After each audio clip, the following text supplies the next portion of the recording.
नमस्कार दोस्तों, मैं सुनील कुमार आपका स्वागत करता हूं आपके अपने चैनल क्या ऐसा होता है। दोस्तों, आज मैं आपको जानकारी देने वाला हूं, वो मैं आज उन लोगों के बारे में जानकारी देने वाला हूं जो कि एक बहुत छोटे बच्चे होते हैं जिनका नामकरण नहीं हुआ है, या फिर कुछ ऐसे लोग जो करीब 8 से 7-8 साल ऐसे होते हैं, और कुछ ऐसे लोग जो जिंदगी भर कुंवारे बने रहे लेकिन उनकी शादी नहीं हुई। तो दोस्तों, आज मेरे वीडियो के माध्यम से मैं आपको बताने जा रहा हूं कि आखिरकार ऐसे लोगों का श्राद्ध कब होगा, क्योंकि पृथ्वी लोक पर जो भी लोग आए हैं उनका कुछ ना कुछ ऐसे क्रियाकर्म तो करना पड़ता है।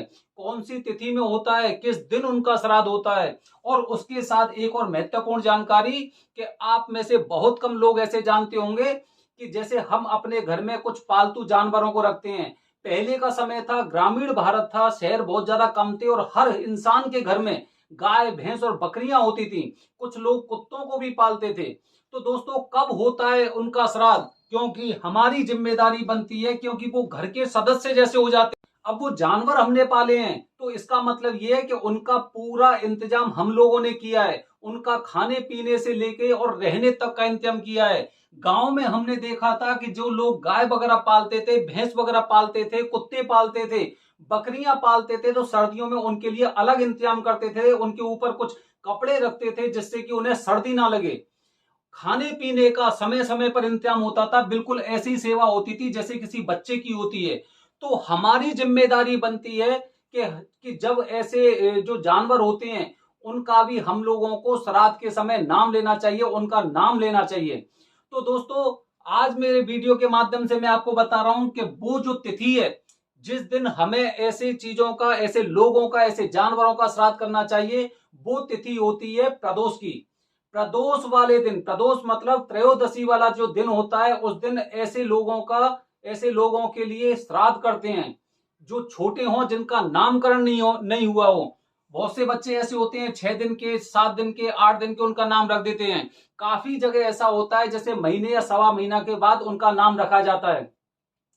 कुछ ऐसे लोग होते हैं जो जिंदगी भर, जिनकी शादी नहीं हुई है, वो अपनी गृहस्थी में नहीं बंध पाए और उसके उससे पहले ही उन लोगों को पृथ्वी लोक छोड़ के जाना पड़ा। तो दोस्तों, ऐसे लोगों का जो जो श्राद्ध होता है वो श्राद्ध करते हैं त्रयोदशी वाले दिन। लेकिन ऐसे श्राद्ध करने से पहले हमें कुछ चीजें जाननी पड़ती हैं।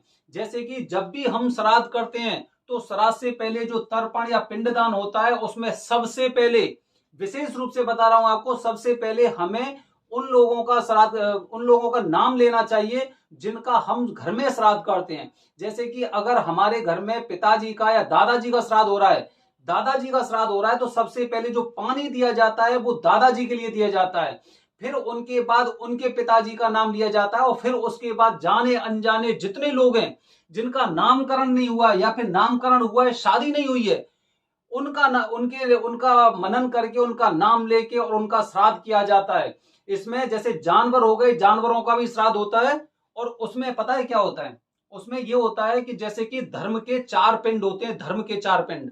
जब प्रदोष वाले दिन जब श्राद्ध किया जाता है तो धर्म के 4 पिंड होते हैं। जब आप अपने पितर को, जिनको आप पानी देते हो या जिनका श्राद्ध करते हो, उसके बाद वो 4 पिंड वहां पर अलग से रखे जाते हैं। वो धर्म के पिंड इसीलिए होते हैं, सबसे पहली बात, जो नवजात शिशु होते हैं उनके लिए। दूसरा, वो लोग होते हैं कि जो जिनकी शादी नहीं हुई है। और तीसरे वो होते हैं जो जानवर जिनका हमने पूरी तरह से पालन किया था और हमारे घर में ही उनकी मृत्यु हुई है, उनका हमने पूरा विधिवत तरीके से उनका अंतिम संस्कार, जो विधि बताई गई है या विधि होती है, उसके अनुसार किया है। तो ऐसे धर्म के 4 पिंड से उनका भी श्राद्ध होता है। ये बात आपको विशेष रूप से ध्यान होनी चाहिए और पता होनी चाहिए। हम लोग क्या करते हैं, हम लोग किसी जानवर को पाल लिया।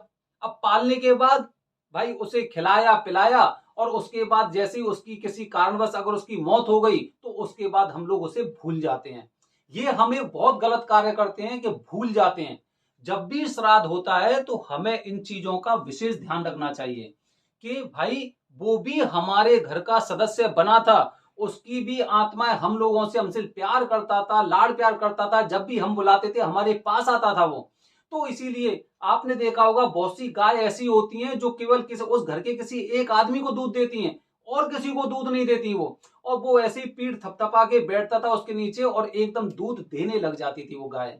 ये क्या है? ये प्यार है, उस गाय का प्यार है। आपने उस कुत्ते को देखा होगा, कुत्ता छोटा सा पिल्ला आप लेके आते हैं घर में, उसे पालते हैं, और जैसे ही आप अपनी ऑफिस से या अपनी किसी व्यवसाय से आप लौट के आते हैं तो एकदम इस हिसाब से वो पूंछे हिलाता है। मतलब वो जानता है कि ये ऑफिस से आया है और ये कुछ ना कुछ मेरे लिए लेके आएगा। जैसे बच्चे करते हैं, बच्चे अपने पिताजी का इंतजार करते हैं, अपनी माता का इंतजार करते हैं जो जॉब कर रही होती हैं, कि ये जब भी ऑफिस से आएंगे तो मेरे लिए कुछ ना कुछ लेके आएंगे। उनकी भावनाएं हम लोगों से जुड़ी हुई हैं, और हम लोग क्या करते हैं, जब तक वो जीवित होता है तब तक हमें उसका ख्याल रहता है, और जैसे ही वो मर जाता है तो हम उसे भूल जाते हैं। तो दोस्तों, हमें ऐसी चीजों का भी विशेष ध्यान रखना चाहिए। ये चीजें शास्त्रों में निहित हैं।